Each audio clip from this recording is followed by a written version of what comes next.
పద్మశాలి కార్పొరేషన్లో డైరెక్టర్గా ఉన్న అనంతపురం నుంచి పోతులు నరసింహుల గారిని మాట్లాడవలసిందిగా కోరుతున్నాం.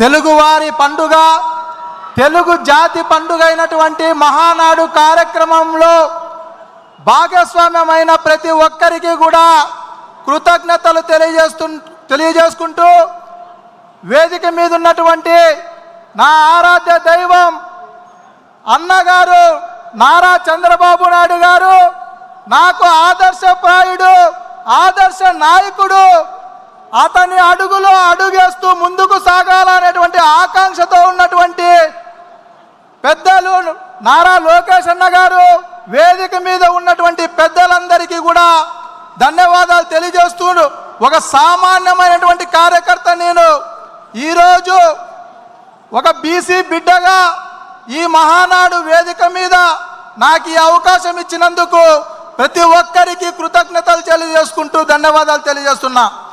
ఇవాళ రాష్ట్రంలో ఎక్కడ చూసినా కూడా పసుపు జెండా రెపరెపలాడుతుంది. కడప ఇలాకాలో ఇక్కడ పసుపు పండగ జరుగుతుంది.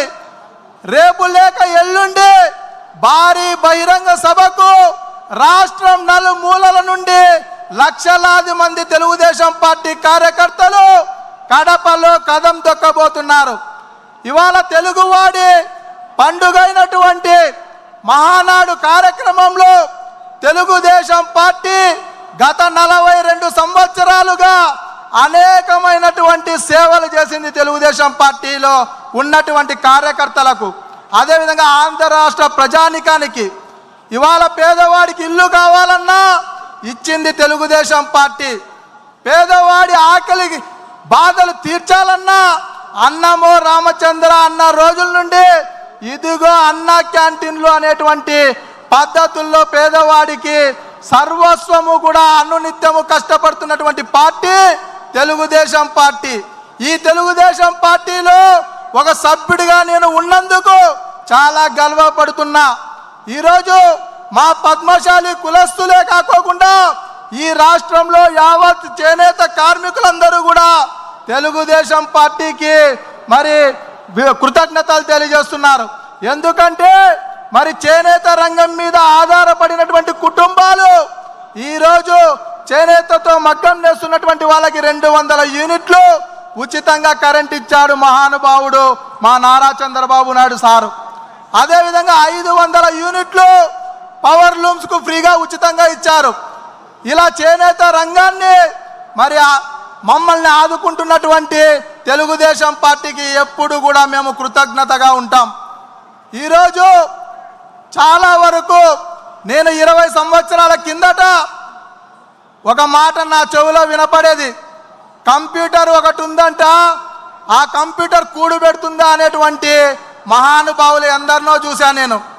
అదే కంప్యూటర్తో ఎంతోమంది యువతకు ఉపాధి ఇచ్చి ఈరోజు ఆంధ్రప్రదేశ్ రాష్ట్రమే కాదు, యావత్ భారతదేశమే కాదు, ప్రపంచ దేశాలన్నీ కూడా మన ఆంధ్ర వైపు మన తెలుగు వారి వైపు చూసే విధంగా చేసినటువంటి వ్యక్తి మన నారా చంద్రబాబు నాయుడు సారు.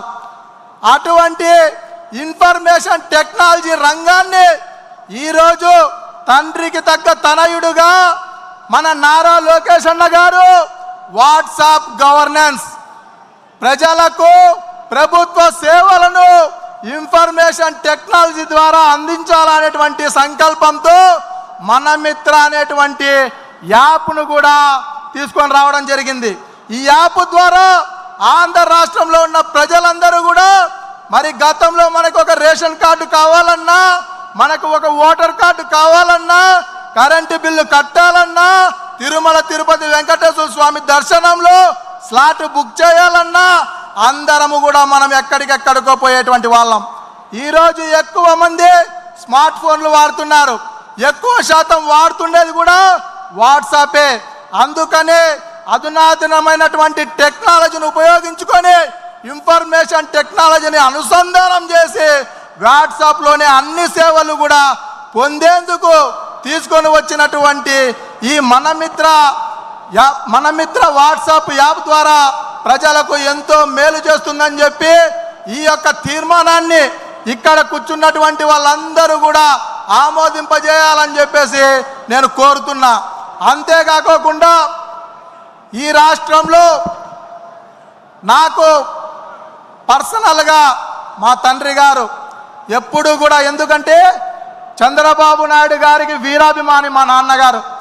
ఏ రోజుకైనా తెలుగుదేశం పార్టీలో ఒక సామాన్య కార్యకర్తగా నువ్వు చేరినావు, ఖచ్చితంగా చంద్రబాబు గారి దగ్గర ఫోటో తీసుకుంటేనే నాకు బాగుంటుంది అని కూడా కోరాడు. అందుకనే ఈరోజు మా నాన్న కళ నెరవేరిందని చెప్పి నేను అనుకుంటున్నా. అదేవిధంగా మా నారా చంద్రబాబు నాయుడు సారు, మా నారా లోకేష్ అన్న సమక్షంలో నాకు ఈ అవకాశం ఇచ్చినందుకు మీ అందరికీ కూడా ధన్యవాదాలు తెలియజేసుకుంటూ సెలవు తీసుకుంటున్నా సోదరులు. నరసింహులు గారికి ధన్యవాదాలు.